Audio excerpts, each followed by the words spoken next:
If you can play that piano better than a professional, I'll marry you. Evelyn Lancaster's voice sliced through the golden-lit ballroom of the Sydney Opera House, her crimson gown catching the eyes of Australia's elite. Laughter rippled through the guests like champagne fizzing over crystal, certain this would end as a joke, at the expense of the quiet man in maintenance uniform. But when Carter removed his work gloves, placed them neatly on a nearby tray and stepped toward the grand piano, the air shifted. This wasn't just about music anymore. It was about dignity, truth, and a promise made in front of hundreds of witnesses. The crowd fell silent as his calloused fingers hovered over the ivory keys. In that suspended moment, no one knew that behind the maintenance uniform stood a man who once made concert halls in Melbourne weep with his melodies, before life forced his hands to trade sheet music for mop handles. Tonight's story will take you from this charged moment back to where it all began, revealing secrets, unexpected turns, and the power of keeping one's word in the sunburnt country where second chances are as rare as desert rain.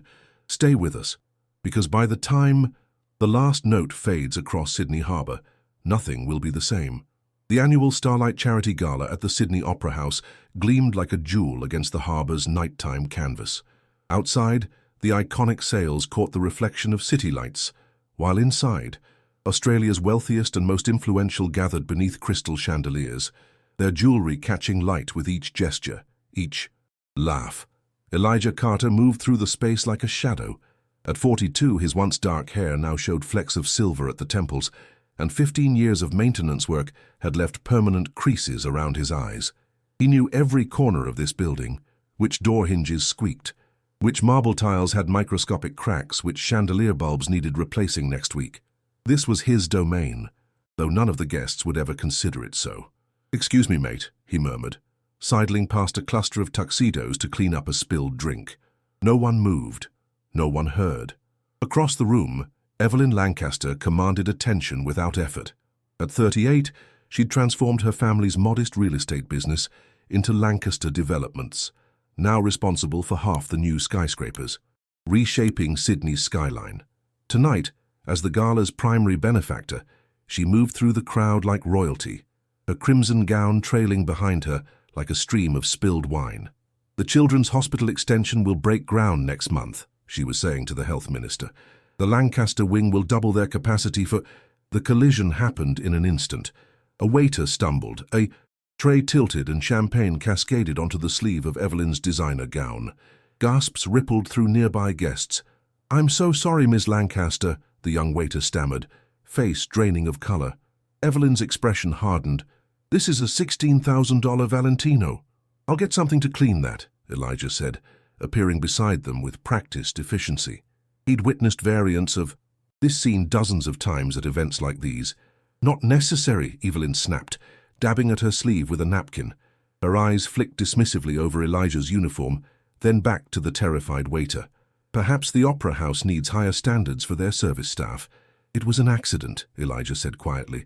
"Could happen to anyone." The conversation around them stilled. Nearby, guests turned, surprised at the maintenance man's intervention. Evelyn Lancaster's perfectly sculpted eyebrows arched upward. "I wasn't aware maintenance staff offered etiquette opinions along with their services," she said, her voice dripping with the particular coldness reserved for those considered beneath notice.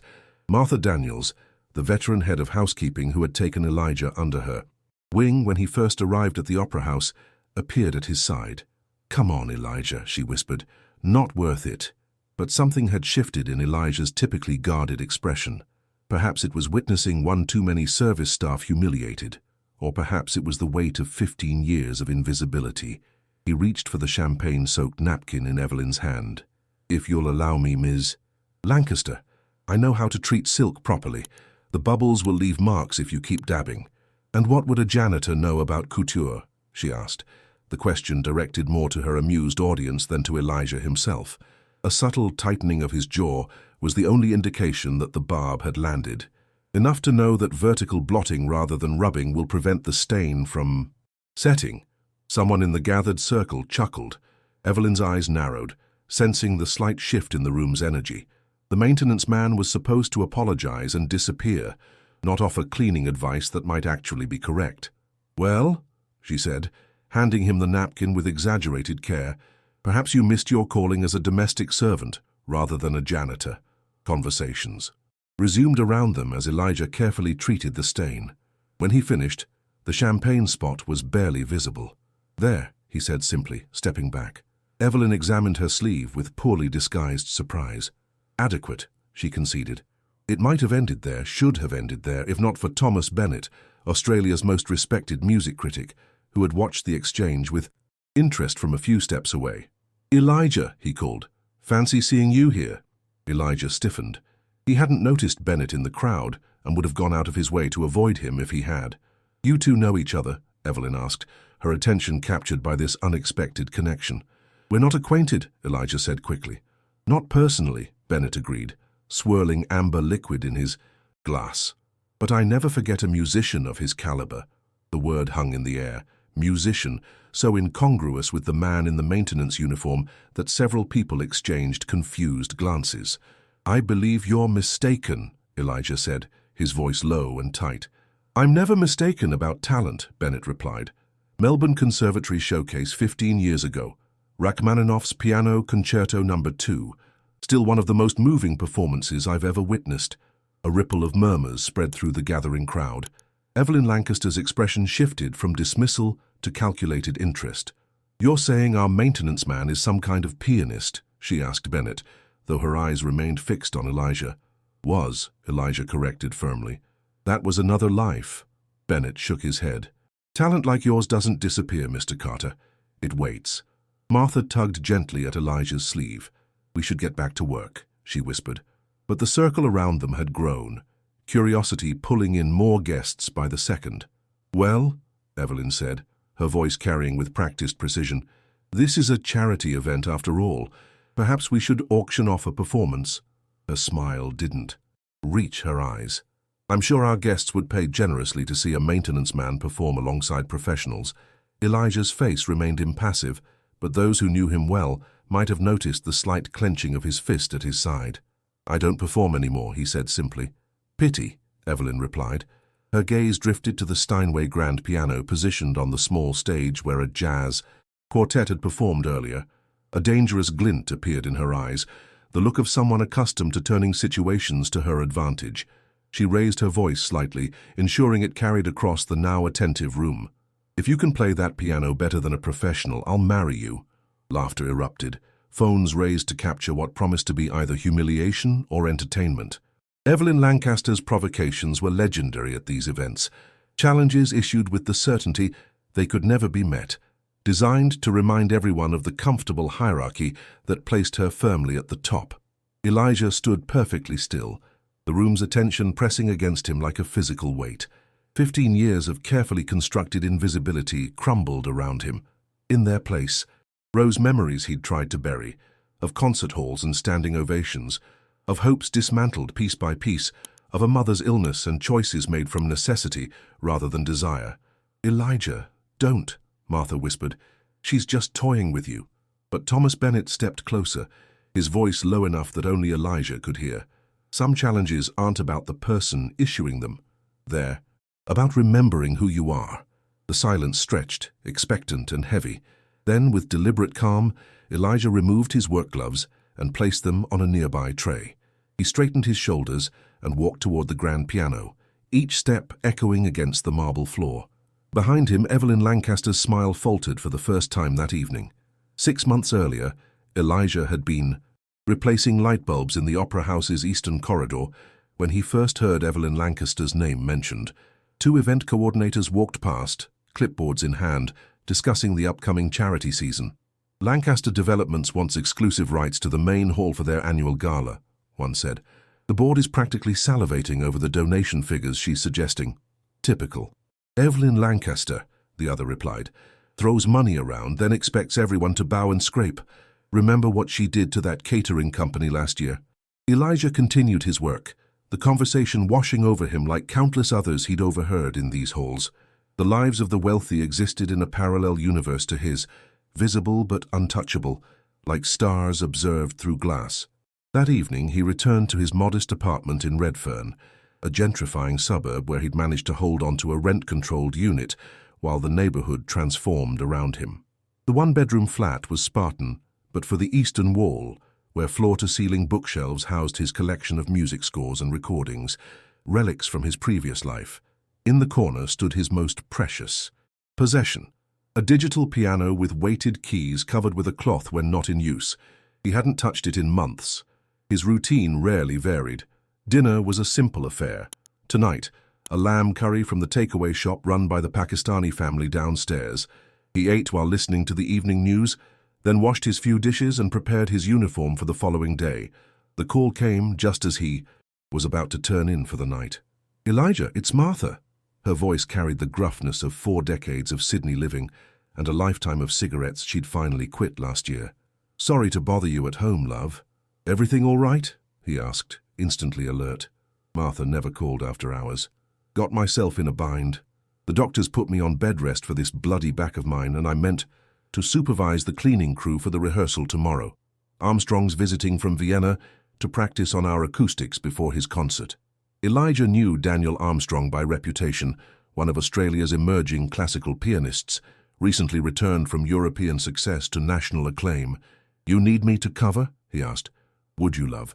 I know it's maintenance, not housekeeping, but you know the routines better than anyone. Just need someone to make sure the concert hall's pristine before and after he's done." "No worries," Elijah said. "Get some rest." After hanging up, he found himself staring at the covered piano in the corner. Daniel Armstrong, 26 years old, already accomplished what Elijah had once dreamed of. Without conscious decision, he crossed the room and pulled away the cloth. His fingers hovered over the keys, not quite touching them. Then, with a small sigh, he recovered the instrument and turned away. The next morning arrived with Sydney's typical glory, sunlight glittering across the harbour, cockatoos screeching from the Royal Botanic Gardens adjacent to the Opera House. Elijah arrived early, clipboard in hand, and directed the cleaning crew through their preparations of the concert hall. "Mr. Armstrong prefers the temperature at exactly 21 degrees, the event coordinator informed him, "and absolutely no one is to disturb him during his rehearsal time." Elijah nodded, used to the peculiarities of performers. When everything was prepared to exacting standards, the staff withdrew to the wings, leaving only Elijah to ensure all remained in order during the rehearsal. Daniel Armstrong entered like someone accustomed to making an entrance. Tall and lanky with artfully tousled hair, he nodded briefly to the few staff present before approaching the Steinway. His manner carried the particular confidence of the young and successful, talent recognized early, and nurtured without interruption. "The piano's been tuned this morning, sir," the house manager informed him. Armstrong nodded absently, already focused on the instrument. "I'll need complete privacy now," he said, not unkindly but with the expectation of immediate compliance. From his position near a service entrance, Elijah watched as everyone filed out. He should have left too, but something kept him rooted to the spot, partially hidden by heavy curtains. He told himself he was merely doing his job, ensuring the environment remained undisturbed, but the truth was simpler and more painful. He wanted to hear the music. Armstrong settled at the bench, adjusted it with practiced movements, and began his warm-up scales. Even these simple exercises carried precision and control. Then, without pause, he launched into Chopin's Ballade No. 1 in G minor. Elijah closed his eyes. The notes washed over him, technically flawless but somehow academic. Armstrong played with impressive skill, but there was something missing, the vulnerability, the risk-taking that transformed notes on a page into something transcendent. When the piece concluded, Elijah opened his eyes to find Armstrong staring directly at him. "I requested privacy," the pianist said coolly. "Sorry." "Sir?" Elijah replied, stepping forward. "I'm supervising the facilities today. I'll wait outside." Armstrong's gaze lingered on him with mild curiosity. "You were listening quite intently for maintenance staff." Elijah offered a non-committal smile and turned to leave. "Wait," Armstrong called. "What did you think?" The question caught Elijah off guard. "Sir?" "The ballad. What did you think?" There was something challenging in the young pianist's tone, the casual arrogance of someone used to praise, but occasionally hungry for honest assessment. 15 years of practiced invisibility urged Elijah to offer platitudes and retreat. Instead, he heard himself say, "Technical execution was impressive. But Chopin wrote it after learning Warsaw had fallen to Russian forces. There's grief in those notes you're not reaching. Armstrong's eyebrows shot upward. And you know this because Elijah's momentary courage evaporated. Just an observation. I'll leave you to your rehearsal. He escaped to the corridor, heart pounding as if he'd narrowly avoided danger. What had possessed him to speak that way to a professional? He busied himself with meaningless tasks in the adjacent areas, checking light fixtures that didn't need checking, wiping surfaces already pristine. An hour later, when Armstrong emerged from the concert hall, he paused beside Elijah. "You play," he said. "Not a question." "Used to," Elijah admitted. Armstrong studied him for a moment longer. "You should again," he said finally, then continued toward the exit, entourage trailing behind him. That night, for the first time in months, Elijah uncovered his digital piano. His fingers felt stiff, uncertain. He played scales first, then simple pieces from memory. By midnight, he had worked his way to the Chopin ballade that Armstrong had performed. His version was slower, less technically perfect, but somewhere in the middle section, as the melody twisted through its complicated emotions, Elijah felt something unlock in his chest, a door creaking open after years of being sealed shut. He didn't know then that 6 months later, he would stand before Sydney's elite with the same piece echoing in his mind, about to either reclaim or finally relinquish the person he had once been. In the weeks following the Armstrong rehearsal, something shifted in Elijah's carefully constructed routine. Each night after work, he found himself drawn to the piano like a compass needle to north. His fingers, stiff at first, gradually remembered their old fluency, muscle memory awakening from its long dormancy. Martha noticed the change in him first. Her sharp eyes missed nothing, especially when it came to the quiet man she'd mentored for 15 years. "You seem different lately," she remarked one morning as they shared tea in the staff break room. At 63, Martha's face carried the map of her life's journey, laugh lines around her eyes, furrows of worry across her forehead, and the perpetual hint of a smile that had guided countless staff members through difficult days. Elijah shrugged, cupping his mug between calloused hands. "Just sleeping better, I suppose." "Rubbish," she replied with the directness that made her both feared and respected throughout the opera house. "You've got music in your eyes again. Haven't seen that since you started here." Before Elijah could respond, their conversation was interrupted by the facilities manager announcing a special staff meeting. Lancaster Developments had finalized their charity gala plans, and the entire venue would require unprecedented preparations. 600 guests, government ministers, celebrities, international visitors. The works, the manager explained, distributing preparation schedules. Ms. Lancaster herself will be conducting a venue inspection next week. Everything must be immaculate. Whispers circulated among the staff. Evelyn Lancaster's reputation preceded her, exacting standards, little patience, and a memory for faces that had reportedly led to the dismissal of staff who disappointed her at previous events.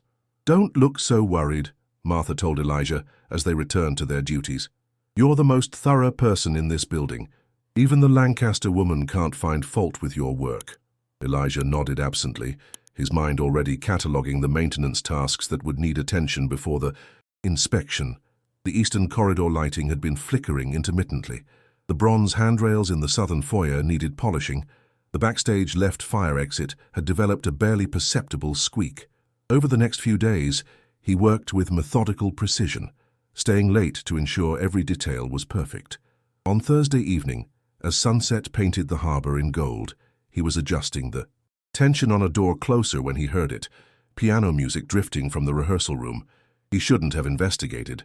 His shift was ending, and the rehearsal rooms were outside his jurisdiction, but the music pulled him forward. Debussy's Clair de Lune played with delicate restraint. The door was ajar. Through the narrow opening, Elijah saw a woman seated at the upright piano. Her back was to him, honey-blonde hair swept into a simple twist, shoulders draped in an expensive-looking blue cashmere shawl. Her posture was imperfect, but her playing was earnest, hesitant at the technically challenging sections, but surprisingly emotive. Elijah stood transfixed, reluctant to interrupt yet unable to walk away. When she reached the piece's crescendo, her tempo faltered slightly. Without thinking, he whispered, "Let your left hand lead there." The music stopped abruptly. The woman turned, and Elijah found himself staring into the cool grey eyes of Evelyn Lancaster. I'm sorry," he stammered, professionalism deserting him. "I didn't realize—" "You didn't realize you were eavesdropping?" she asked, one perfectly shaped eyebrow raised. "I didn't realize it was you, Miss Lancaster. I heard the music and thought perhaps someone needed assistance with the room." The lie felt clumsy on his tongue. She studied him for a moment, her expression unreadable. "You said something about my left hand?" Elijah hesitated. "Just a small suggestion about the timing. It's not important." "Demonstrate."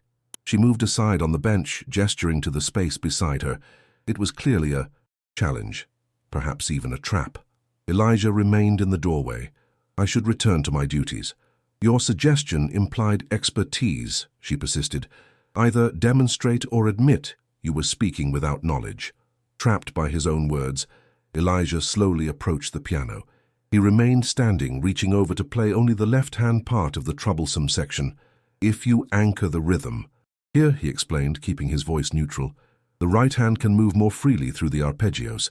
Evelyn watched his hands with undisguised curiosity. "You play." "I used to," he replied, the same words he'd offered Armstrong, now feeling worn with repetition. "Yet you work in maintenance." "Life takes unexpected turns, Miss Lancaster." Something flashed across her face, recognition, perhaps of the boundaries he was establishing. She straightened, professional distance returning to her demeanor. "The inspection tomorrow," she said, changing subjects with practiced ease. "I assume everything is in order?" "Yes, Miss Lancaster. The venue will meet your expectations." She closed the piano lid with a decisive movement. "We'll see." Elijah retreated from the room, unsettled by the encounter. Something about Evelyn Lancaster defied the caricature he'd constructed of her. The ruthless developer, the demanding socialite, the woman who played Debussy alone at sunset, seemed altogether more complex. The next morning brought the formal inspection. Evelyn Lancaster arrived with an entourage of event planners and assistants, immaculately dressed in a tailored navy suit that probably cost more than Elijah's monthly rent. She moved through the opera house with the confidence of someone who considered the world adjustable to her preferences.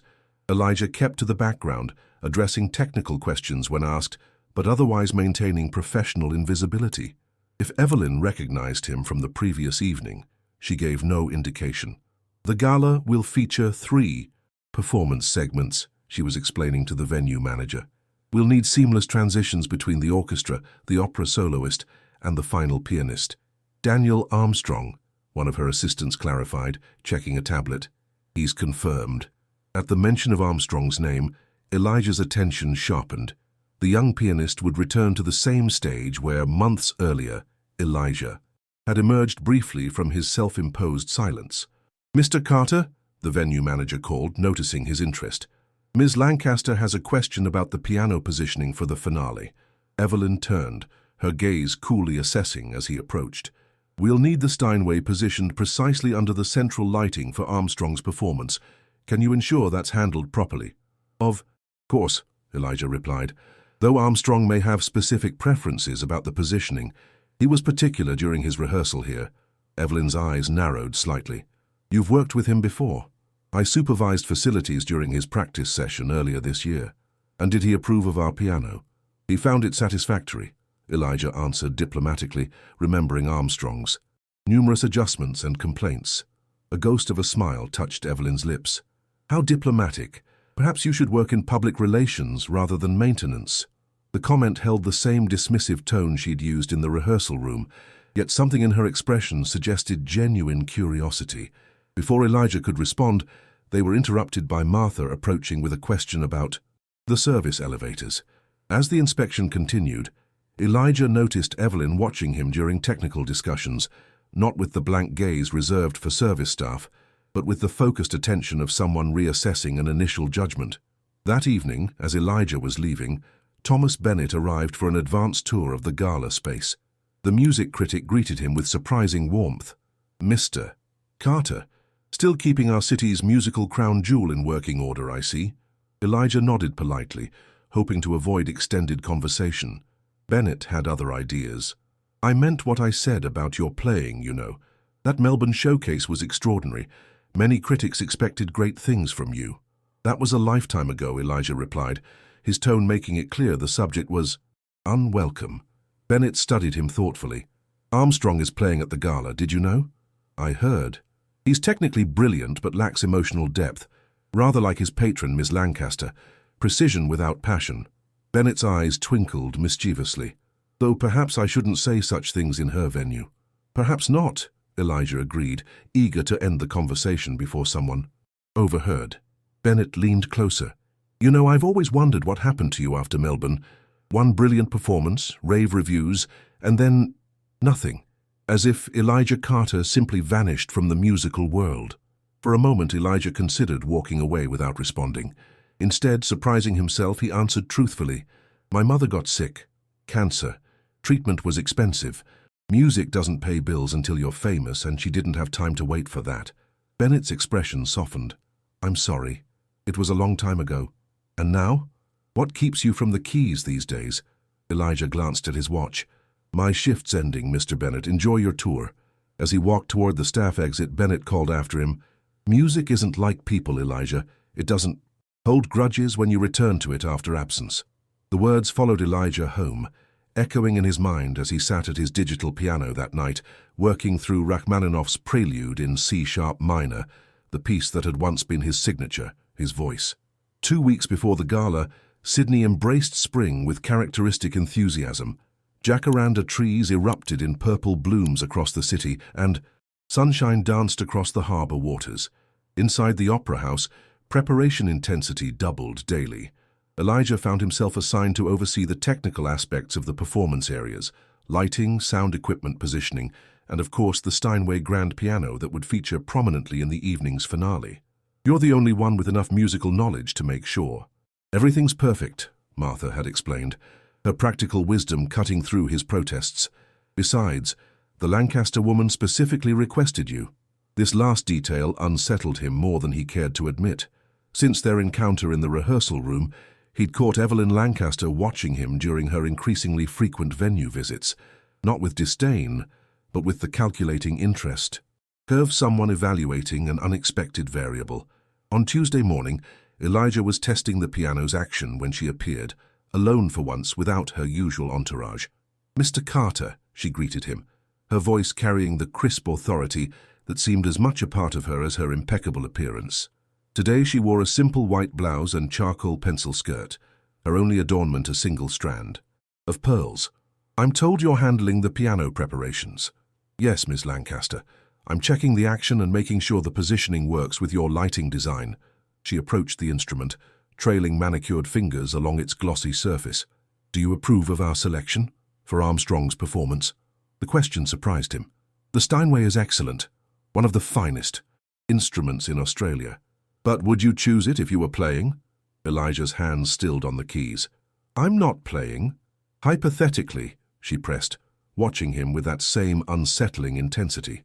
He considered the question seriously, professional pride overriding his discomfort. For Rachmaninoff, yes, it has the depth required for the lower registers. For something more delicate, Chopin or Debussy, I might prefer the Bösendorfer in the rehearsal hall. It has a more transparent upper range. Satisfaction flickered across her features, as if he'd confirmed something. You're rather wasted in maintenance, Mr. Carter. I find meaning in my work, he replied, the words automatic but true. Everything in this building serves the music in its own way. Noble sentiment, she said, though whether with sincerity or mockery he couldn't tell. But doesn't your talent deserve expression, or have you abandoned it entirely? The directness of the question breached the careful professional distance he maintained. My choices are my own, Miss Lancaster. Not everyone measures value the same way. Instead of taking offense, she smiled, a genuine expression that transformed her face from merely beautiful to startlingly human. Touché, Mr. Carter. She gestured toward the piano. Would you play something? To test the acoustics, of course. The request hung between them, weighted with unspoken currents. Elijah knew he should decline politely, maintain boundaries, remain the invisible maintenance man. Instead, he found himself seated at the bench, drawn by the same inexplicable pull he'd felt since his encounter with Armstrong. He chose Debussy's Clair de Lune, the piece she'd been practicing, but his version moved with confident grace through the passages where hers had hesitated. The music filled the empty hall, dancing against its iconic curves and shells, returning transformed by the perfect acoustics. When the final notes faded, he remained motionless. Suddenly aware of the line he'd crossed, he rose quickly, professional mask sliding back into place. The acoustics are excellent. Armstrong should be pleased. Evelyn hadn't moved during his performance. Now she regarded him with unconcealed curiosity. Why maintenance, Mr. Carter? With hands like that? The question had haunted hallways of his own mind for 15 years.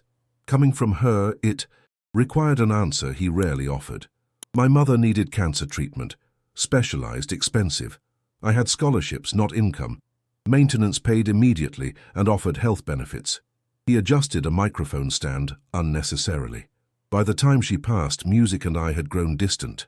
I'm sorry about your mother, Evelyn said, the practiced social response delivered with unexpected sincerity. Thank you. He checked his watch. If you'll excuse me, I have light fixtures to inspect before the afternoon rehearsal. She nodded, professional distance reasserting itself between them. Of course. Thank you for the demonstration, Mr. Carter. Later that afternoon, Thomas Bennett cornered Elijah near the service entrance. I hear you gave a private performance this morning. Elijah's expression tightened. Just testing the piano. For Lancaster herself, no less. Bennett's eyes sparkled with journalistic interest. Interesting development. There's no development, Elijah countered firmly. I was doing my job. Your job is maintenance, not performance, Bennett pointed out, unless things have changed significantly around here. Elijah's patience thinned. What do you want, Bennett?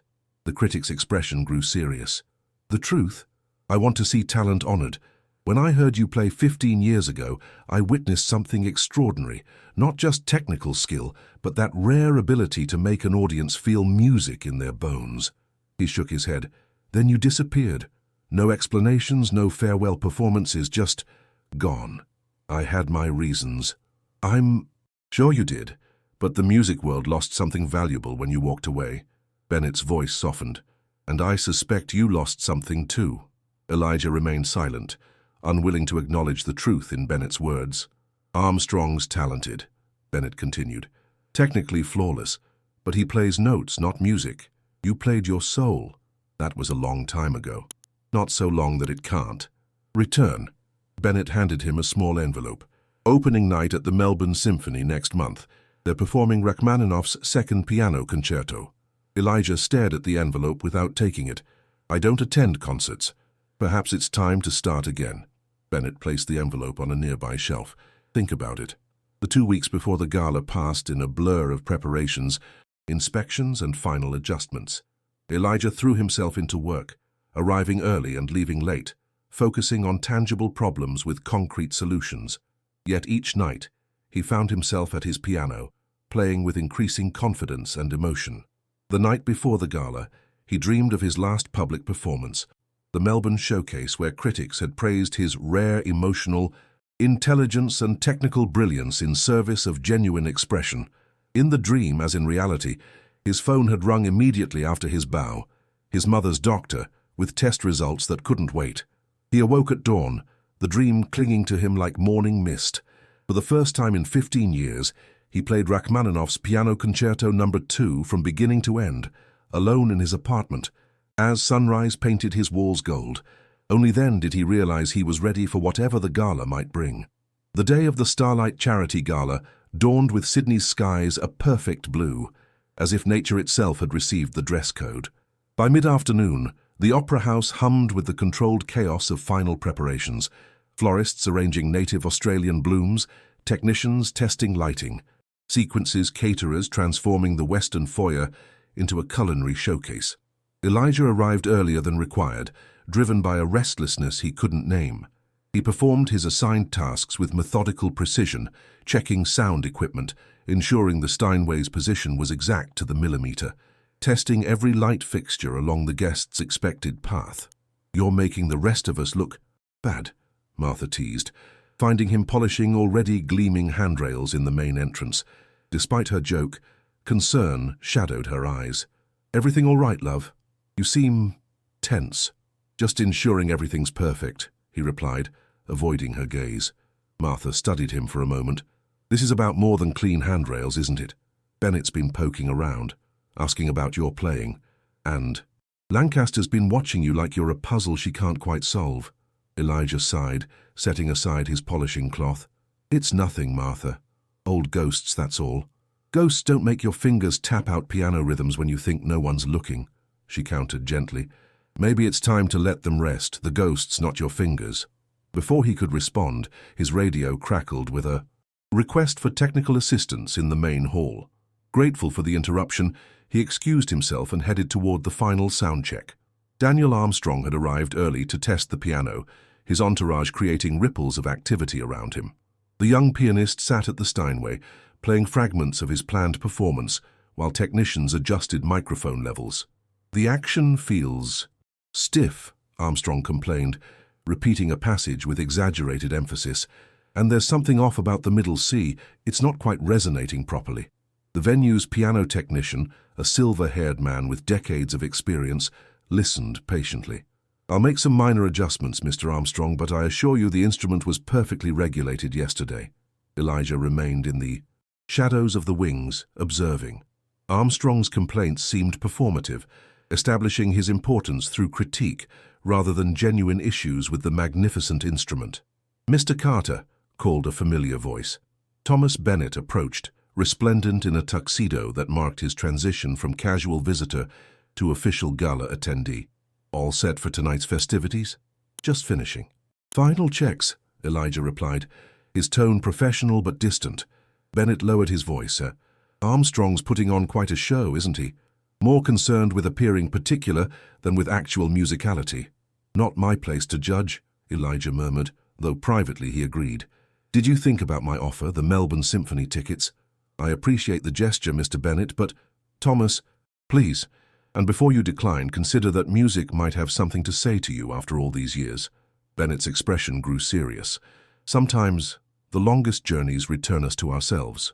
Their conversation was interrupted by the arrival of Evelyn Lancaster, who swept into the hall with the confidence of someone who had paid handsomely for the right to scrutinize every detail. She wore a simple but elegant black dress, clearly not her gala attire, but striking nonetheless. Mr. Armstrong, she called, approaching the stage. How are you finding our accommodations? The pianist rose, greeting her with practiced charm. Miss Lancaster, a pleasure. The venue is magnificent, of course, though the piano needs some attention. I'm sorry to hear that. We were assured it was the finest available. Oh, it's certainly adequate, Armstrong replied with the particular condescension of damning with faint praise. I'll make it work. Evelyn's gaze drifted past Armstrong, landing on Elijah and Bennett in the wings. Something unreadable flickered across her features before she returned her attention to the pianist. I'm confident you'll dazzle everyone regardless, Mr. Armstrong. Now, if you'll excuse me, I need to check on a few arrangements. She moved purposefully toward where Elijah stood, nodding briefly to Bennett before addressing Elijah directly. Mr. Carter, a moment of your time. I have a technical question about the lighting transitions. Bennett excused himself with a knowing smile that Elijah found irritating. When they were relatively alone, Evelyn's demeanor shifted subtly. Is the piano actually problematic? She asked without preamble. Elijah hesitated, professional discretion warring with musical integrity. The Steinway is in excellent condition, he finally replied. Mr. Armstrong has particular preferences, that's all. As I suspected. Her lips curved in a small private smile. I've learned to distinguish between genuine concerns and performance anxiety disguised as critique. She studied him with that now familiar intensity. Will you be here tonight? For the performances? I'm on duty until midnight, yes. No, I mean, will you listen? To Armstrong? The question caught him off guard. If my duties allow. Make sure they do, she said, her tone making it more command than suggestion. I'd be interested in your professional assessment afterward. Before he could formulate a response that maintained appropriate boundaries while acknowledging her unexpected interest in his opinion, she was called away to approve final seating arrangements. The afternoon slipped into evening. Staff changed into formal uniforms, catering teams positioned themselves at strategic locations, and the first guests began to arrive. Politicians, business leaders, celebrities, all dressed in their finest, all contributing generous sums to children's medical research. Elijah moved through the gathering crowd like a shadow, addressing minor issues as they arose. A wobbly chair leg here, a flickering sconce there. He kept to the periphery, comfortable in his invisibility, yet increasingly aware of the music that would soon fill these spaces. By 8 o'clock, the gala was in full swing. The Sydney Symphony Orchestra had performed a selection of Australian compositions, followed by an opera soloist whose rendition of arias from La Bohème had brought the audience to their feet. Champagne flowed, conversation hummed, and donations poured in for the Children's Hospital extension. Elijah had positioned himself near the sound booth for Armstrong's performance, ostensibly to address any technical issues, but privately acknowledging his desire to hear the pianist who now represented everything he had walked away from. Armstrong took the stage to enthusiastic applause, his confident stride and slight bow perfectly calibrated for maximum effect. He began with Chopin's Ballad No. 1, the same piece Elijah had heard him rehearse months earlier. The performance was flawless, each note precisely where it should be, each dynamic shift executed with technical excellence. The audience responded with appropriate appreciation, their applause washing through the hall in waves. Yet something was missing, the vulnerability, the risk, the emotional truth that elevated mere notes to transcendence. Armstrong played as if separated from the music by a thin but impenetrable barrier of technical perfection. "Beautiful, isn't it?" whispered a voice beside him. Thomas Bennett had appeared without Elijah noticing, his critical ear clearly tuned to the same frequencies. "Technically impressive," Elijah replied quietly. "But soulless," Bennett finished. "Like watching an Olympic gymnast rather than a dancer. All precision, no poetry." Elijah didn't respond, unwilling to verbalize criticism of a celebrated performer. Yet as Armstrong moved into Rachmaninoff's Prelude in G minor, Elijah felt an almost physical ache, not for what was being played, but for what wasn't being said through the music. When the performance concluded, the audience rose in standing ovation. Armstrong accepted their adulation with practiced humility, bowing deeply, before exiting toward the reception area where guests would now mingle, dine, and continue their charitable giving. "Well," Bennett sighed, "another triumph of technique over emotion. I suppose that's what's celebrated these days." He glanced at Elijah with unexpected seriousness. The world needs reminding that music can be more. With that cryptic comment, he disappeared into the crowd, leaving Elijah to his duties and his thoughts. The evening progressed smoothly. Elijah moved between technical checks, occasionally catching glimpses of Evelyn Lancaster in her striking crimson gown, working the room with practiced social grace. She seemed in her element, equally comfortable discussing policy with government ministers or art with cultural luminaries. Shortly after 10, Elijah was called to address a minor issue with the air conditioning in the eastern section. As he finished the adjustment, he found himself near the small secondary performance space where a jazz quartet had been scheduled to provide background music during the meal. To his surprise, the space was empty save for the instruments, including a smaller Yamaha grand piano. Drawn by an impulse he didn't examine too. Closely he approached the instrument, running his fingers lightly over the keys without pressing them. It's not the Steinway, but it has a certain charm. Elijah turned to find Evelyn Lancaster watching him, a champagne flute balanced delicately between her fingers. "I was just checking that everything was in order," he explained, withdrawing his hand from the keys. "Of course." She approached, the rich fabric of her gown catching the light. "What did you think of Armstrong's performance?" The directness of her question deserved equal honesty. "He plays with exceptional technical skill." "But," she prompted, hearing the unspoken qualification, "but music is more than correct notes in the right order." A smile touched her lips. "Indeed, though I suspect he'd be rather offended by that assessment." "It wasn't meant as criticism," Elijah clarified. "Just observation." "And how would you have played it differently?" she asked, setting her champagne aside and regarding him with genuine curiosity.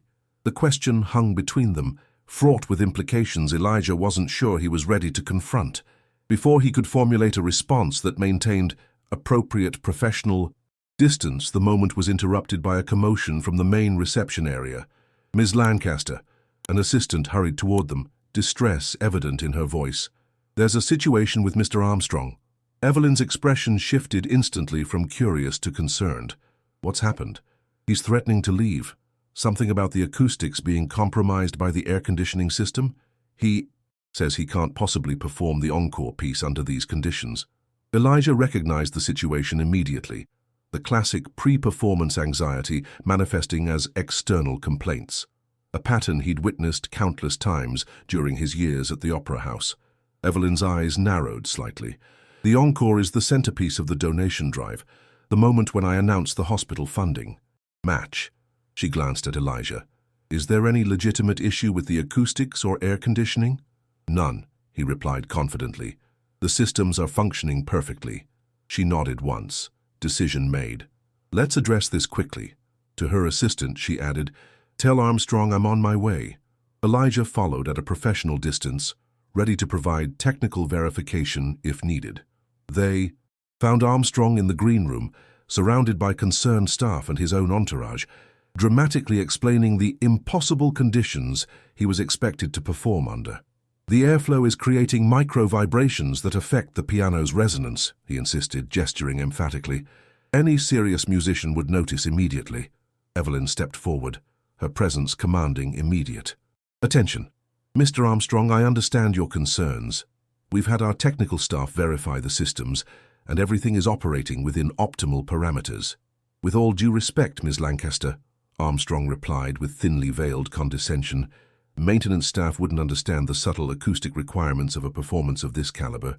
Elijah remained silent, watching the interaction with professional detachment, despite the inaccurate dismissal of his expertise.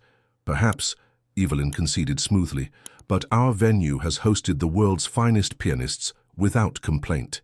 The Sydney Opera House is renowned for its acoustics. Armstrong's expression hardened into something less polished than his public persona. Then perhaps it's the instrument itself that's inadequate. I specifically requested a Steinway Model D with less than 5 years of performance use. Which is exactly what you have, Evelyn countered, her patience visibly thinning. The piano was selected specifically for this event and has been maintained to exacting standards. The standoff continued, with Armstrong listing increasingly technical complaints that Elijah recognized as largely fabricated or exaggerated. The real issue became increasingly clear. The pianist had received lukewarm reviews for his earlier performance and was creating an advance excuse for any perceived inadequacies in his encore. After several minutes of diplomatic but increasingly tense negotiation, Evelyn stepped away briefly, motioning for Elijah to follow. Is he right about any of this? She asked, quietly, once they were out of earshot. No, Elijah replied simply. The conditions are identical to his rehearsal, which he completed without complaint. The piano is exceptional. She studied him for a moment, something calculating in her gaze. You're certain? This is a $5 million fundraising event. The encore is when major donors make their final decisions. I'm certain. He hesitated, then added, He's nervous. The earlier performance wasn't his best, and he knows it. Evelyn raised an eyebrow. Interesting assessment from maintenance staff. Just an observation, Elijah replied, retreating behind professional boundaries. Well, observation or not, we have a problem. She glanced at her watch, an understated but clearly expensive timepiece. The encore begins in 20 minutes, and our star pianist is having a crisis of confidence disguised as technical complaints. The situation continued to deteriorate. Armstrong, now fully committed to his narrative of impossible conditions, was refusing to perform unless the piano was replaced. A logistical impossibility at this late hour. Guests were being informed of a slight delay, but whispers had begun, circulating through the gala about the temperamental artist backstage. Thomas Bennett appeared in the green room doorway, journalistic instinct having led him to the developing drama. His eyes met Elijah's across the room, one eyebrow raised in silent question. Evelyn, seeing Bennett, made a swift decision. Mr. Armstrong, perhaps we should continue this discussion privately. The last thing either of us wants is speculation in tomorrow's arts column. Too late, Elijah thought, watching Bennett's expression shift from curious to intrigued. The critic disappeared back toward the reception, undoubtedly gathering impressions for his next article. With Armstrong temporarily placated by promises of acoustic adjustments that everyone but him knew were unnecessary, Evelyn stepped into the corridor to address her increasingly anxious event staff. Elijah moved to continue his duties elsewhere, but her voice stopped him. Mr. Carter, a moment.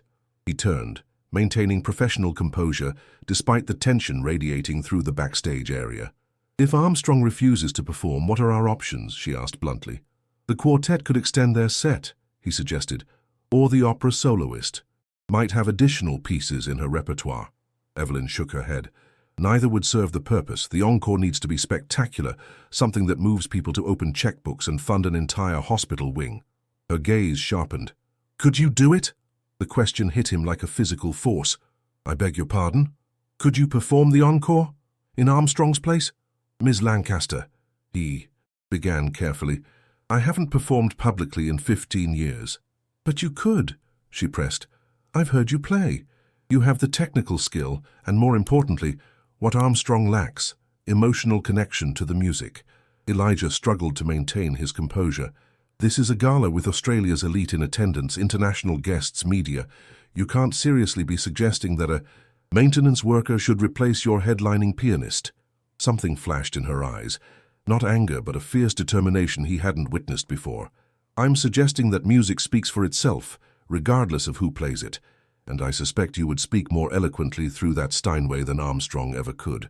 Before Elijah could formulate a response to this extraordinary proposition, they were interrupted by the return of Armstrong's manager, announcing that the pianist had reconsidered and would perform after all, provided his acoustic concerns were noted in the program and announced to the audience. Relief washed through the staff, preparations resumed, and the crisis appeared averted. Yet as Elijah returned to his duties, Evelyn's words echoed in his mind. Music speaks for itself, regardless of who plays it. The encore began almost on schedule. Armstrong returned to the stage with the dramatic flair of someone who had overcome great adversity, accepting renewed applause with practiced humility before launching into Rachmaninoff's Piano Concerto No. 2, the very piece that had once defined Elijah's nascent career. From his position near the sound booth, Elijah watched with complex emotions as Armstrong's fingers flew across the keys with technical precision. The performance was objectively excellent, yet somehow mechanical. Each note perfect, each phrase carefully constructed, but the soul of the piece remaining just out of reach. When the final chords resonated through the hall, the audience responded with enthusiastic appreciation. Evelyn Lancaster took the stage, resplendent in her crimson gown, to announce the fundraising total and her company's matching contribution. The evening appeared to be concluding as planned, despite the backstage drama. As guests began moving toward the exits, engaging in final conversations and exchanging contact information, Elijah focused on post-event procedures. The technical staff had begun, discreetly adjusting lighting for cleanup. Caterers were efficiently clearing serving stations, and the evening seemed to be winding down without further incident. Then came the moment that would change everything, a seemingly innocuous interaction that would shatter 15 years of carefully maintained boundaries.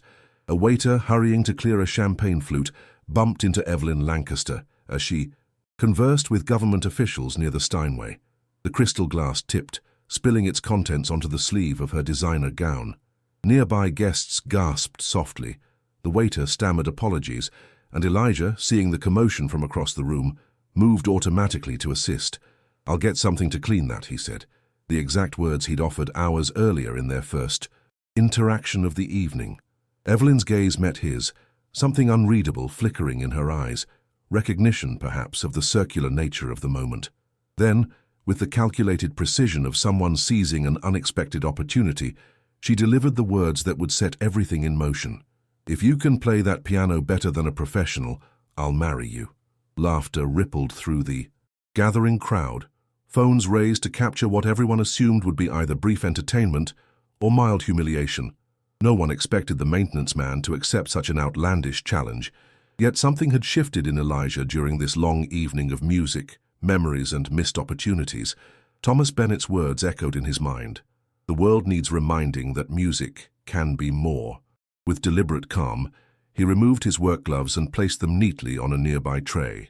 He straightened his shoulders and walked toward the grand piano, each step echoing against the marble floor. Behind him, Evelyn Lancaster's smile faltered for the first time that evening, as if she suddenly realized the joke might become something far more significant than she had intended. A hush fell over the Sydney Opera House as Elijah Carter approached the Steinway. The crowd's initial amusement shifted to curiosity as he adjusted the bench with the practiced movements of someone intimately familiar with the instrument. Phones remained raised, recording what promised to be either an awkward moment or an unexpected diversion. Elijah sat, his maintenance uniform incongruous against the gleaming, black piano. He closed his eyes briefly, allowing himself one moment to acknowledge the magnitude of what he was about to do.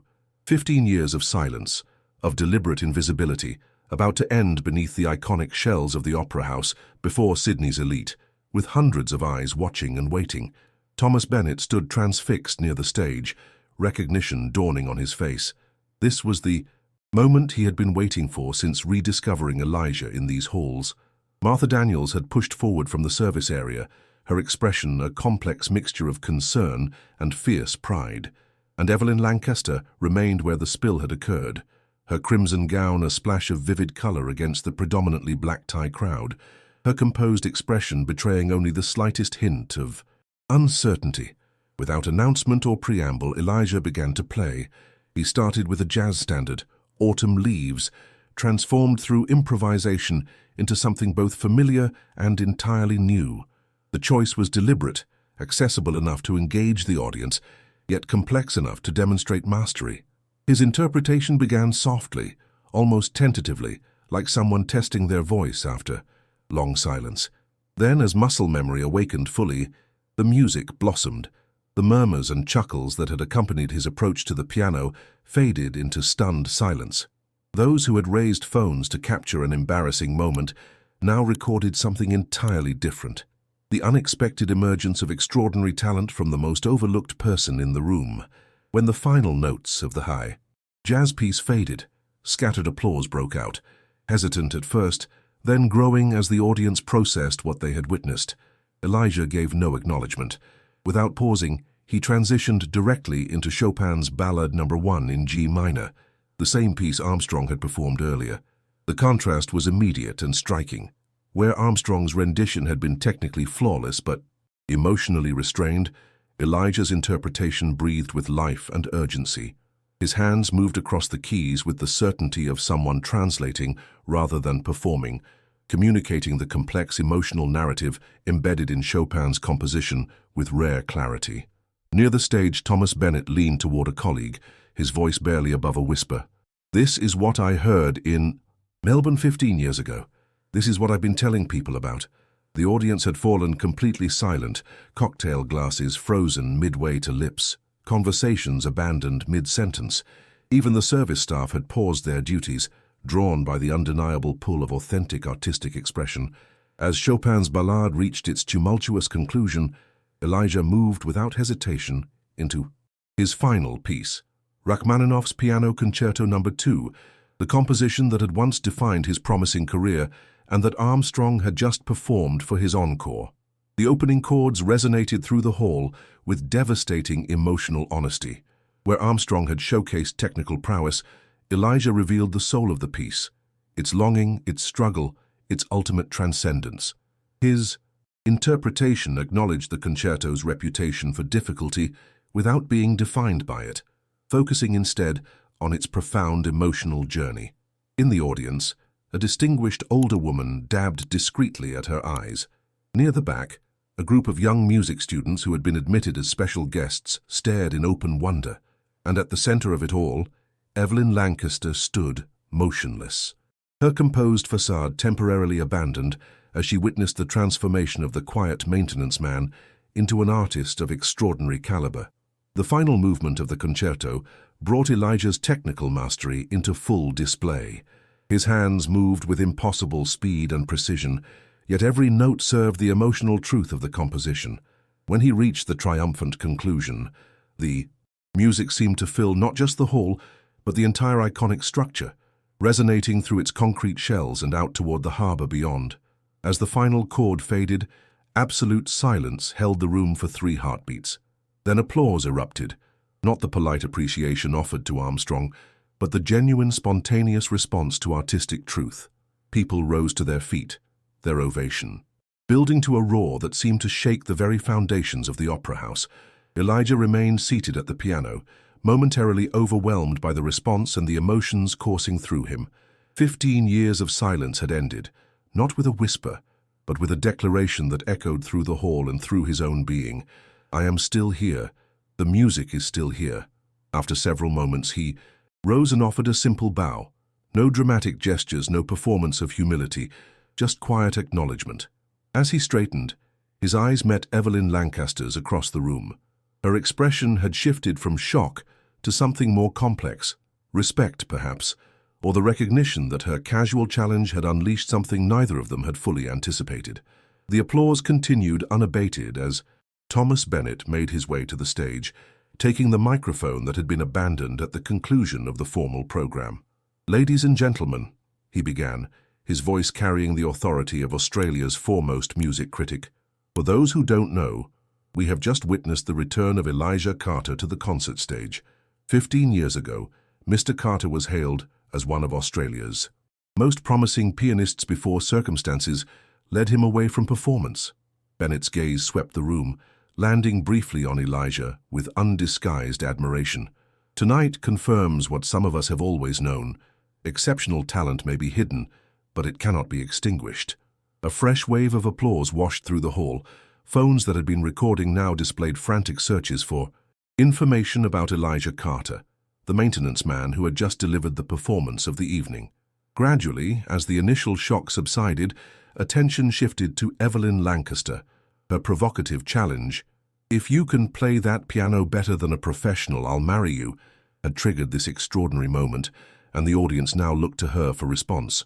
With the composed grace that had built her reputation as one of Australia's most formidable businesswomen, she approached the stage. The crowd quieted, anticipation building as she took the microphone from Bennett.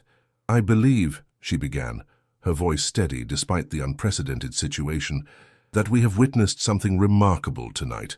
Mr. Carter has indeed played better than a professional. He has played with the soul and truth that define true artistry." She turned slightly toward Elijah, who remained near the piano. "As for my impulsive promise," a ripple of nervous laughter moved through the audience, "I believe in keeping my word, though perhaps not literally in this case." A collective breath of relief whispered through the room. No one, least of all Elijah, had expected or desired actual matrimony from the exchange. Instead, Evelyn continued, "Lancaster Developments will honor the spirit of that promise by establishing the Carter Fellowship for Musical Excellence, a program that will identify and support talented musicians facing financial barriers to their development." Fresh applause broke out, accompanied by approving nods from the philanthropists and arts patrons in attendance. Evelyn raised a hand slightly, indicating she hadn't finished. "Additionally, we will create the Keys for Dignity program, providing musical education in underserved communities across Australia, because tonight has reminded us all that extraordinary talent exists everywhere, even where we least expect to find it." As she concluded, her gaze met Elijah's directly, a silent acknowledgement passing between them of how completely the evening had transformed from her original expectations. The formal program now thoroughly disrupted, the gala evolved into something more authentic. Guests approached Elijah with genuine interest rather than condescension. Arts administrators exchanged cards with Martha Daniels discussing community outreach possibilities, and Thomas Bennett moved between groups, providing context about Elijah's brief but brilliant early career. Daniel Armstrong had disappeared shortly after Elijah's first piece, his entourage hastily arranging his departure, as the narrative of the evening shifted irrevocably away from his performance. Later, as the crowds thinned and staff began the serious work of post-event cleanup, Elijah found himself alone at the piano once more. The hall had emptied except for Martha, who waited patiently near the service entrance, and Evelyn Lancaster, who approached with measured steps, her crimson gown catching the dimmed light. "Mr. Carter," she said, formality still in place despite the evening's events. "Miss Lancaster," he replied, rising from the bench, "your performance was—" She paused, seemingly searching for adequate words, transcendent, genuinely. "Thank you." The simple acknowledgement carried the weight of 15 years of silence. "I meant what I said about the fellowship and outreach program," she continued. "My staff will contact you about involvement, if you're interested." Elijah nodded, still processing the seismic shift the evening had triggered in his carefully constructed life. That would be appropriate. An almost awkward silence stretched between them, neither quite certain how to navigate this new territory where the maintenance man had suddenly become the artistic center of her philanthropic initiative. "What happens now?" she finally asked, her characteristic directness returning. Elijah glanced toward Martha, who waited with patient understanding, then back to the piano. That had just reconnected him to his first love. "I don't know," he answered honestly, "but I think I'm finally ready to find out." By morning, video clips of Elijah's performance had spread across social media. Australian news broadcasts featured the story prominently. Opera house maintenance worker stuns gala with world-class piano performance.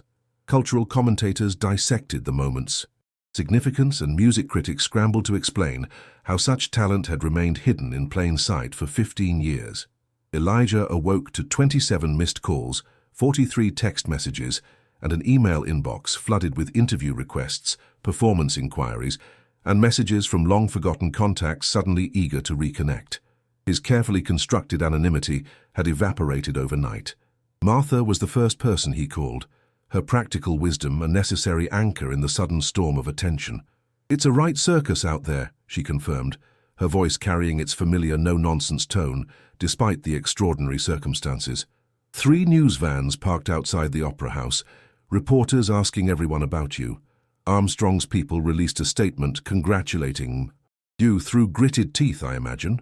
"And work?" Elijah asked, concerned about the professional implications of his impromptu performance. Martha chuckled. The facilities manager's beside himself, torn between disciplinary action for unauthorized use of performance equipment and boasting that he always knew you were special. But Lancaster's people called first thing this morning. Apparently, you're to be given whatever accommodations you need, while details of the fellowship program are sorted. The mention of Evelyn Lancaster sent Elijah's thoughts back to their brief exchange after the performance, the unexpected respect in her eyes, the genuine commitment to creating something meaningful from what had begun as a casual provocation. "I need to think," he said finally. "Figure out what happens next." "Take your time, love," Martha advised, "but don't hide away too long. Some opportunities don't come twice, even for the patient." After ending the call, Elijah sat at his digital piano, fingers resting lightly on the keys without pressing them. The instrument that had been his private refuge now represented a crossroads, a decision point between continuing his quiet existence or stepping back into a world he had deliberately left behind. A knock at his door interrupted his contemplation. Through the peephole, he was surprised to see Thomas Bennett, immaculately dressed despite the early hour, a newspaper tucked under his arm. I know," the critic said when Elijah opened the door. "Terribly presumptuous to show up unannounced, but I thought you might appreciate a friendly face before facing the hordes that will inevitably track you down." Elijah stepped aside, allowing Bennett into his modest apartment. The critic took in the space with a quick, observant glance. The sparse furnishings, the wall of music books, the cloth-covered digital piano in the corner. "I brought you this," Bennett said, offering the newspaper. "Front page of the arts section. Though I suspect you've been avoiding media this morning." Elijah accepted the paper, scanning the headline. "Hidden Virtuoso, the maintenance man who outplayed the master." Below was a photograph captured by someone's phone. Elijah at the Steinway, his maintenance uniform incongruous against the opulence of the gala, his expression transformed by complete immersion in the music. "It's a remarkable story," Bennett continued, settling into Elijah's sole armchair without waiting for invitation. "The prodigy who disappeared, rediscovered maintaining the very stages he once seemed destined to command. You couldn't write a more compelling narrative."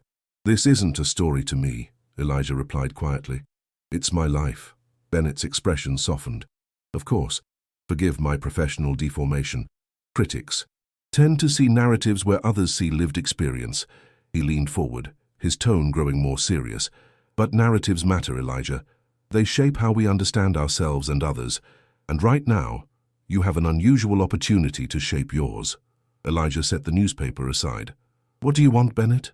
"To help, if I can." The critic spread his hands in a gesture of openness. "You're about to be inundated with offers, opinions, and expectations. Some will be genuine, others exploitative. Having someone who understands the industry might be useful." Before Elijah could respond, his phone rang again, an unfamiliar number that he let go to voicemail. Moments later it rang again. "It's starting already," Bennett observed. "What's your plan?" "I don't have one," Elijah admitted. "Last night wasn't calculated, it just happened. The best moments often do." Bennett's eyes crinkled with genuine warmth. "But what follows requires some thought. The Melbourne Symphony called me this morning.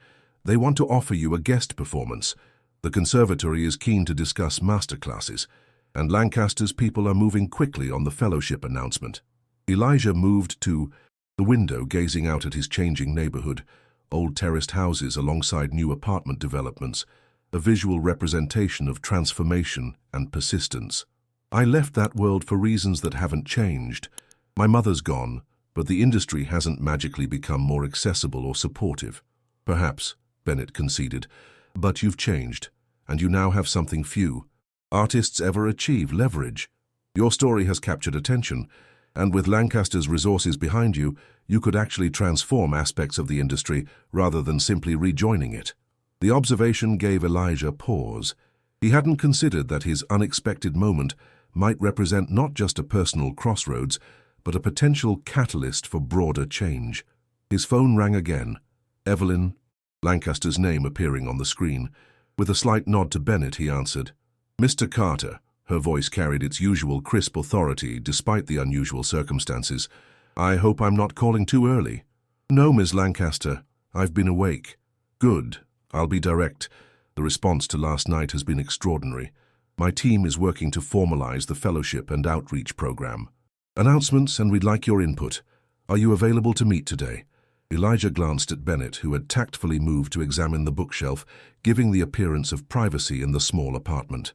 "I have some availability," he replied carefully, "though I'm still processing everything that's happened." "Understandable," she said, her tone softening slightly. "This has been unexpected for all of us, but I believe we have an opportunity to create something meaningful. My office at Lancaster Tower at 2 o'clock.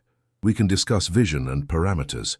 After confirming the appointment, Elijah ended the call to find Bennett watching him with undisguised interest. "Lancaster moves quickly," the critic observed. "No surprise there. She didn't build her empire by hesitating when opportunity presents itself. She seems genuinely committed to the fellowship idea," Elijah said, still somewhat surprised by the development. Bennett nodded thoughtfully. "Lancaster's many things: driven, calculating, occasionally ruthless in business, but insincere isn't one of them. If she's committed to this project, it will happen, and happen properly." He checked his watch, then rose. "I should leave you to prepare for your meeting, but my offer stands.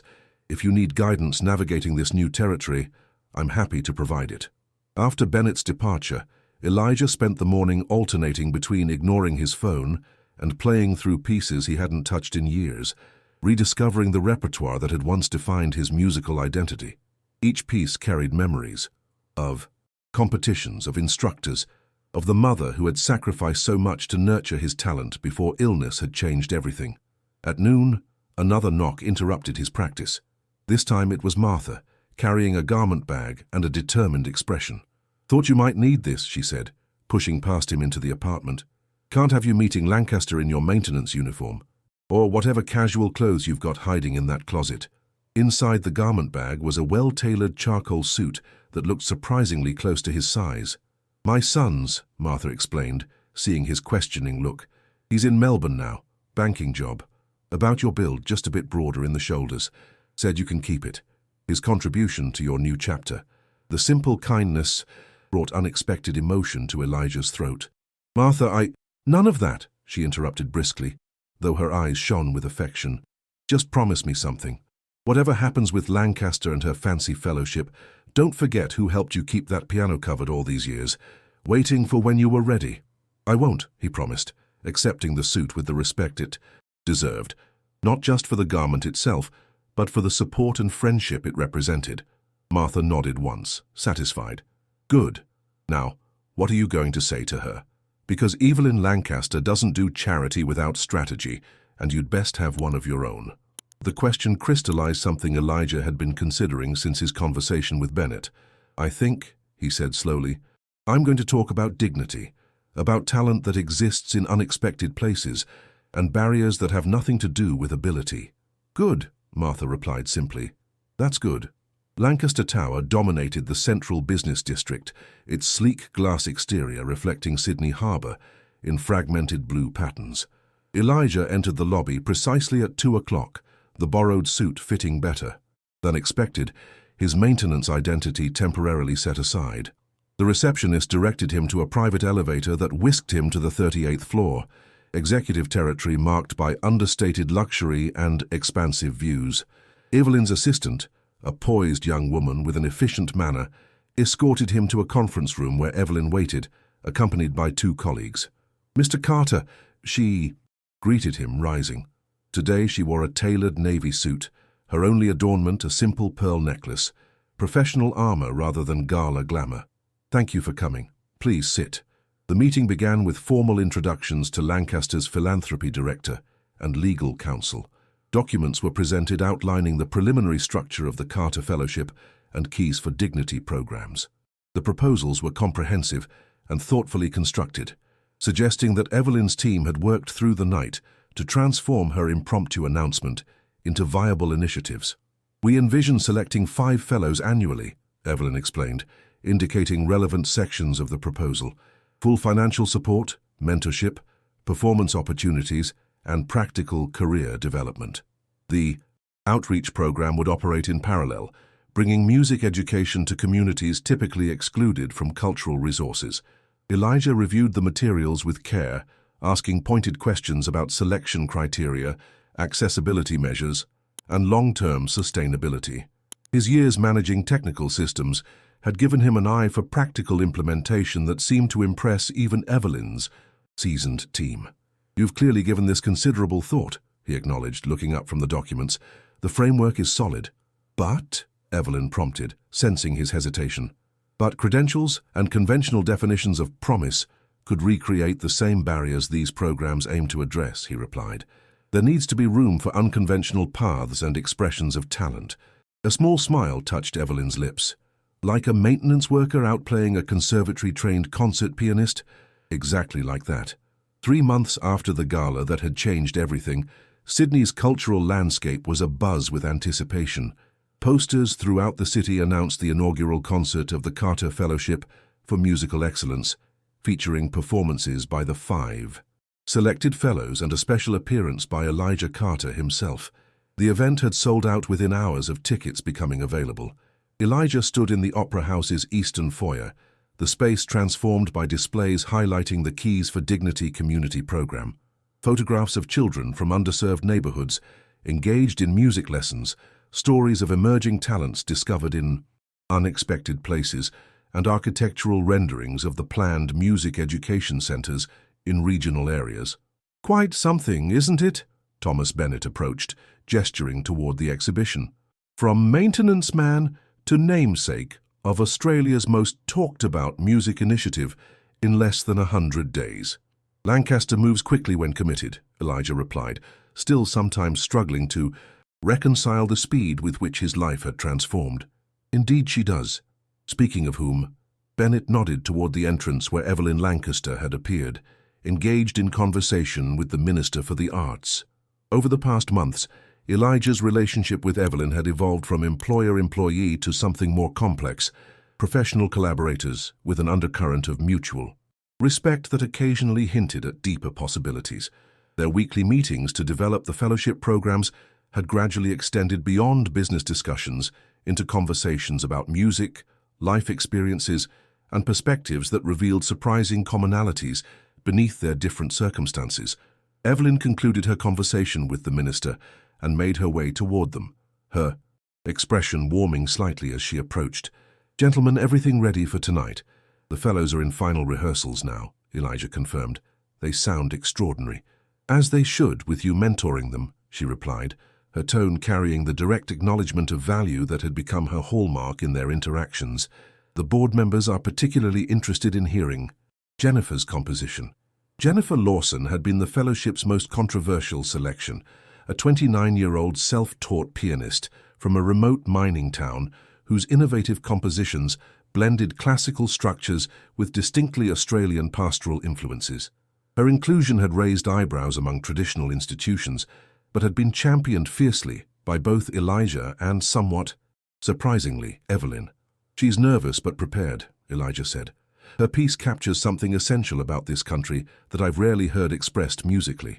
As they discussed final arrangements for the evening, Martha approached, her familiar practical energy now channeled into her new role as Community Outreach Coordinator for the Keys for Dignity program. "There you are," she said, addressing Elijah with her usual directness. "The Redfern kids have arrived for the pre-concert workshop. They're waiting in the education room." This addition to the evening's program had been Elijah's specific request. Before the formal concert, the fellows would conduct a workshop for children from the outreach program, creating continuity between the initiative's components and emphasizing that excellence flourished through connection rather than isolation. "I'll be right there," he promised. To Evelyn and Bennett, he added, "Duty calls." "I'll join you," Evelyn said, surprising them. "I'd like to see the workshop in action." The education room hummed with excitement as 20 children aged 8 to 16 arranged themselves around keyboards and digital pianos. When Elijah entered with Evelyn, Jennifer, and the other fellows were already engaging with the young participants, creating an atmosphere of collaborative discovery rather than formal instruction. "Mr. Elijah," called a familiar voice. 10-year-old Diego, from Elijah's first community class in Redfern, waved enthusiastically. "I practiced that scale sequence you showed me. Want to hear?" "Absolutely," Elijah replied, moving to sit beside the boy whose natural talent had initially emerged through rhythmic tapping on school desks before he'd ever touched a piano. As Diego demonstrated his progress, Elijah glanced up to find Evelyn watching the interaction with unexpected softness in her expression. In that moment, something shifted between them, a recognition that what they were building together transcended professional collaboration or public relations value. The workshop flowed into a casual performance where fellows and students shared pieces they'd been developing. The joy and mutual respect evident in these exchanges represented everything Elijah had hoped to foster through the program: dignity through artistic expression, regardless of background or formal training. As the workshop concluded and participants prepared for the evening's formal concert, Evelyn drew Elijah aside. "This is what makes the program special," she said quietly. "Not the prestige or the funding, but these connections across boundaries that usually remain fixed." "It's what I hoped for," he acknowledged, "though I never expected to be in a position to help create it. Sometimes the most significant changes come from unexpected catalysts," she replied. Her gaze held his for a moment longer than strictly necessary. "Your dressing room has been prepared. I should let you get ready." As she turned to leave, Elijah found himself saying, "Evelyn." The use of her first name, a boundary they had only recently crossed, stopped her. "Thank you for seeing possibility where others saw only maintenance staff." Her smile held a rare genuineness. "I should be thanking you for reminding me what authentic artistry sounds like." The inaugural concert exceeded even the most optimistic expectations. Each fellow performed with the particular brilliance that had earned their selection, showcasing diverse approaches to musical expression that expanded traditional definitions of excellence. Jennifer's original composition received a standing ovation, its evocation of Australian landscapes through piano resonating deeply with the audience. When Elijah took the stage for the evening's finale, the atmosphere in the concert hall shifted to one of reverent anticipation. He had selected Rachmaninoff's Piano Concerto No. 2, the piece from his past that had now become a symbol of his unexpected return. This time, however, he performed not with the Sydney Symphony, but with a specially assembled orchestra, combining professional musicians with advanced students from the outreach program, a physical manifestation of the bridges the initiative sought to build. From her seat in the front row, Evelyn Lancaster watched as Elijah transformed once again from the quiet, reserved program director into an artist of transcendent capability. Something about his performance tonight seemed even more profound than the gala, perhaps because this time he played not from impulse or challenge, but from purposeful choice and newly reclaimed identity. As the final triumphant chords filled the opera house, the audience rose as one, their ovation washing through the iconic space like a cleansing tide. On stage, Elijah stood and turned toward the young musicians behind him, gesturing for them to rise and share in the recognition, a simple act that embodied everything the fellowship represented. Later, at the reception celebrating the successful launch, Elijah found himself approached by numerous arts administrators, potential donors, and media representatives. He navigated these interactions with growing confidence, no longer the invisible maintenance man, but not quite comfortable with celebrity either. "You're handling the spotlight admirably," observed Thomas Bennett, appearing beside him with 2 glasses of champagne. "Though I suspect you'll always prefer the piano to the podium." "Some transformations have limits," Elijah agreed, accepting the offered glass. "And others continue to unfold in surprising ways," Bennett replied, nodding subtly toward Evelyn, who was approaching with determined purpose in her stride. "A word, Mr. Carter?" she requested, the formality of her address belied by the warmth in her eyes. Bennett excused himself with practiced discretion, leaving them in a momentary bubble of privacy despite the crowded reception. "The concert was extraordinary," Evelyn said. "Everything we hoped for and more." "The fellows deserve the credit," Elijah replied.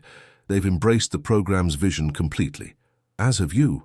She studied him with the direct gaze that had become familiar over their months of collaboration. "Which raises a question about next steps." "Next steps? You've established the mentorship approach, selected the inaugural fellows, launched the community program, but we haven't discussed your long-term involvement." She hesitated, uncharacteristically uncertain.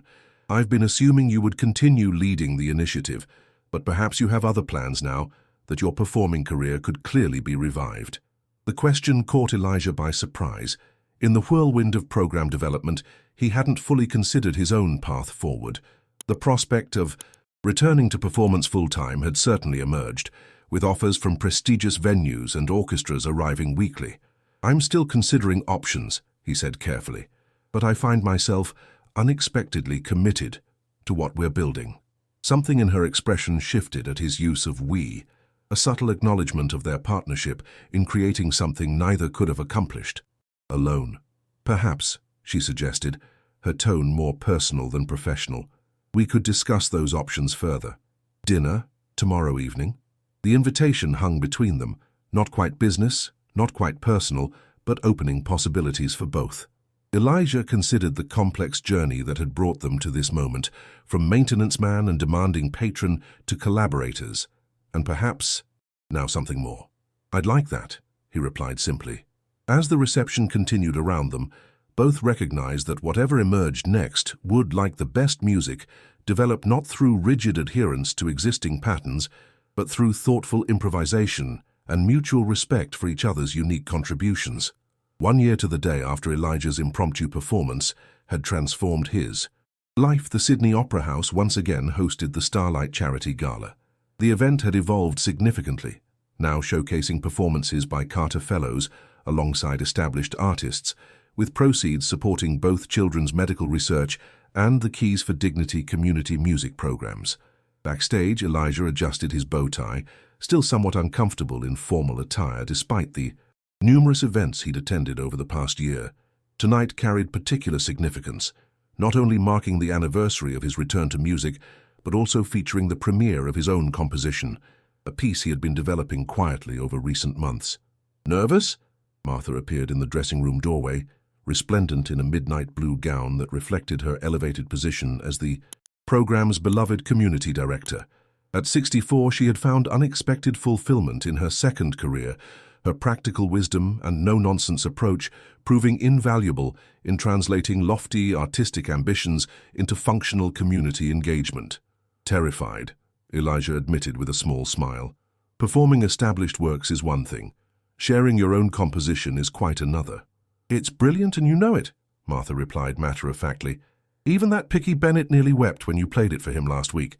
Elijah chuckled, recalling the critic's uncharacteristically emotional response to the preview.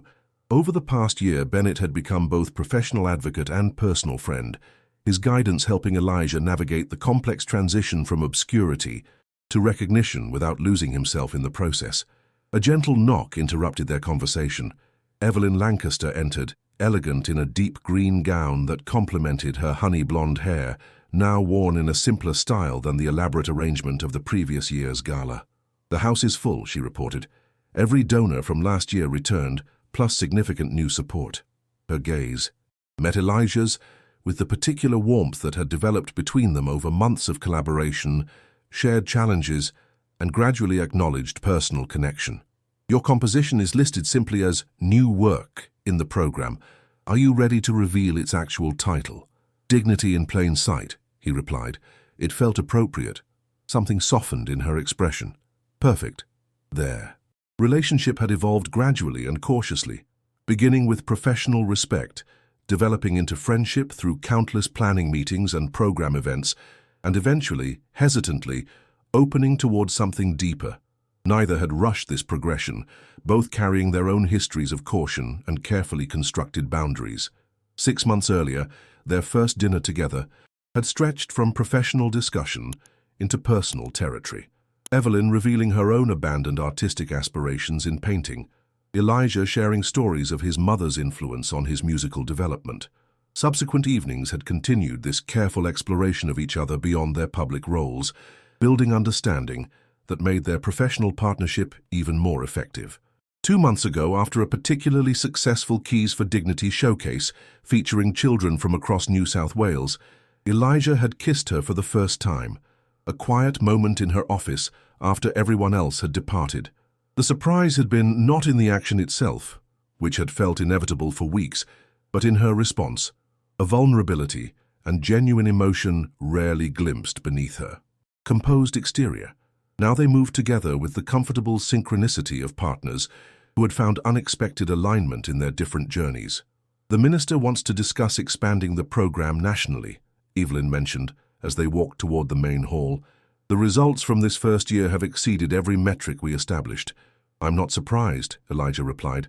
The talent, it was always there. It just needed recognition and support rather than barriers. As they approached the wings, Jennifer Lawson emerged from her dressing room, now carrying herself with the quiet confidence of an artist coming into her own. As the fellowship's standout discovery, she had recently received international recognition for her uniquely Australian compositional voice. Mr. Carter, she greeted him warmly.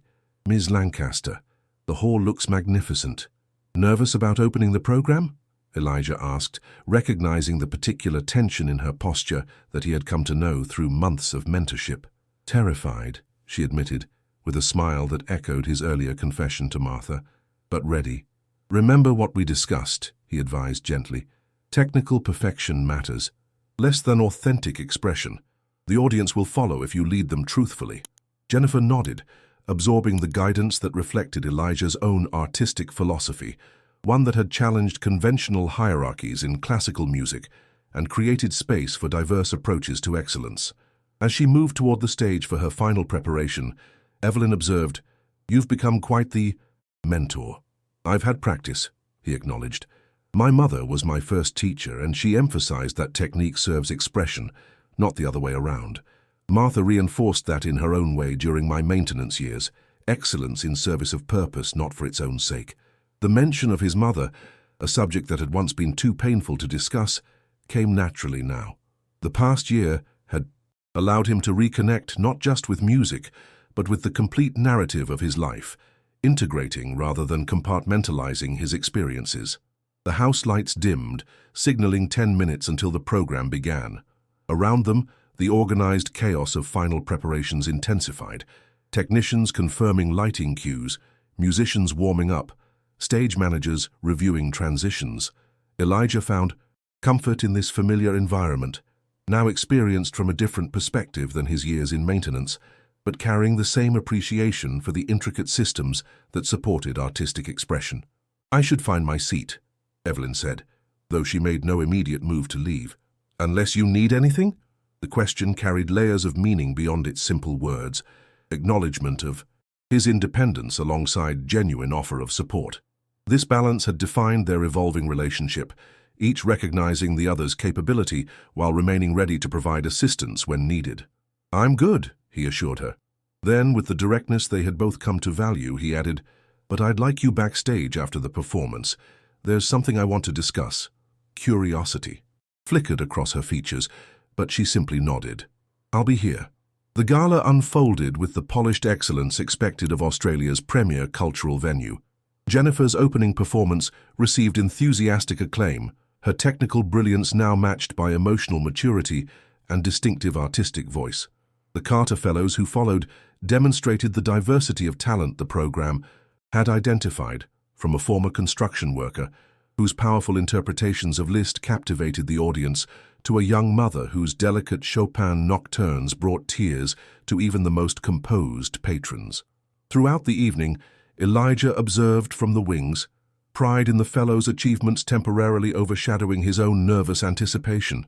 When finally announced as the evening's featured performer, he approached the Steinway with the same deliberate calm he had shown a year earlier, though now wearing a tuxedo rather than maintenance uniform. He began with Rachmaninoff's Prelude in C-sharp minor, an acknowledgement of his past, before transitioning to his own composition. Dignity in plain sight, opened with subtle simplicity, almost hesitant in its initial statements, before gradually building layers of complexity that incorporated elements from his journey, echoes of the jazz standards he had played alone in his apartment during his silent years, hints of the classical masterworks that had shaped his early development, threads of Australian folk melodies encountered through the community program. The composition's central theme emerged fully in the middle section, a melody of quiet persistence and unsentimental hope that resolved not into dramatic triumph but into peaceful reconciliation. As Elijah played the final section, the theme transformed once more, suggesting not conclusion but continuing evolution, just as his own story continued to unfold in unexpected ways. When the final notes faded, the audience remained silent for several heartbeats, before erupting into thunderous applause. Elijah rose, acknowledging their response with a simple bow before gesturing toward the wings where the fellows waited.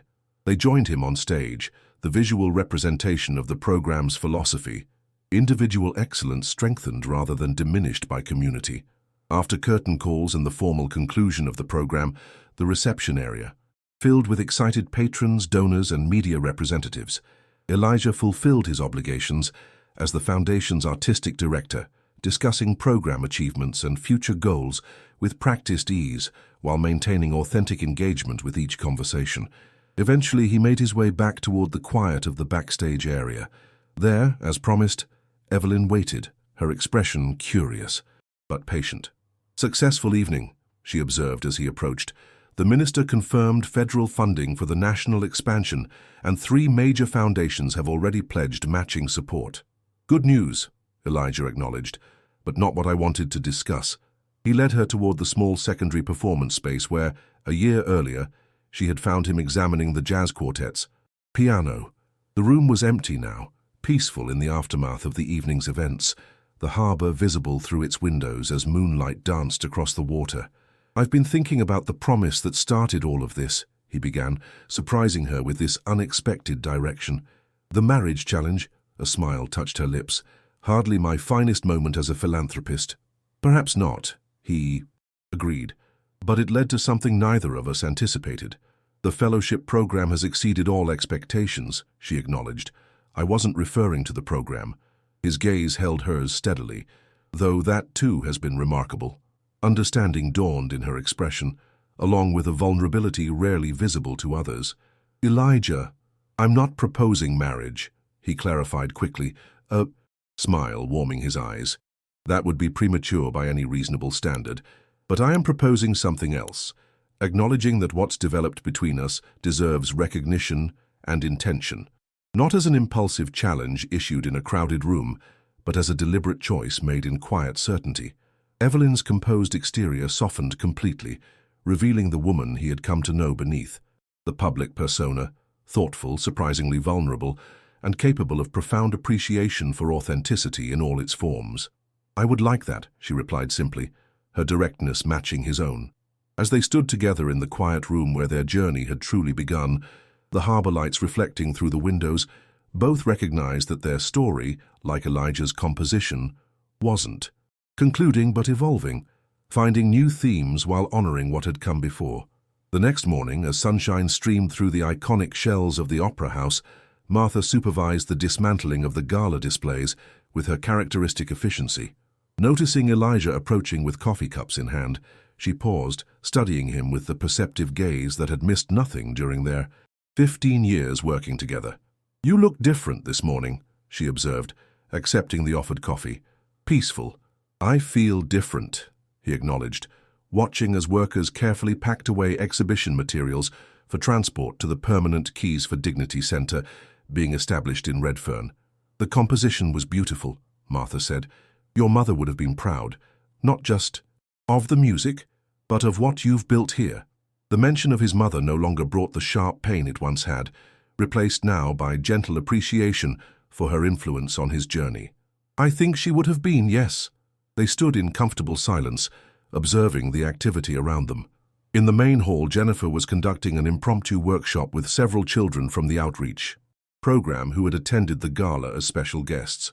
Near the entrance, Thomas Bennett conversed with international visitors interested in adapting the fellowship model for their own countries. And through the eastern doorway, Evelyn appeared, already engaged in discussion about the program's expansion with her philanthropy director. "Life takes unexpected turns," Martha mused, following his gaze. Toward Evelyn. "Sometimes the longest detours lead exactly where we needed to go." Elijah nodded, watching as Evelyn concluded her conversation and moved toward them, her expression warming as their eyes met across the space that had witnessed both his years of silence and his eventual return to music. "I've been thinking," he told Martha, "about adding a teaching component to the fellowship, recognizing the mentors who sustain talent through difficult times, who see dignity where others see only utility." "The Martha Daniels Mentorship Initiative?" she suggested with characteristic directness, her eyes twinkling. "Something like that," he agreed with a smile, "because some promises aren't spoken aloud, but kept through daily actions, like covering a piano for 15 years. Awaiting for the right moment. As Evelyn joined them, the three stood together in the morning light streaming through the opera house windows, each from different backgrounds, each having followed unexpected paths, now united in creating opportunities for others to find their own authentic voices. Outside, Sydney Harbour sparkled beneath clear skies, the opera house sails gleaming white against blue. Water, a fitting backdrop for a story about second chances, unexpected connections, and the dignity that exists in plain sight, waiting only for recognition to transform into something extraordinary.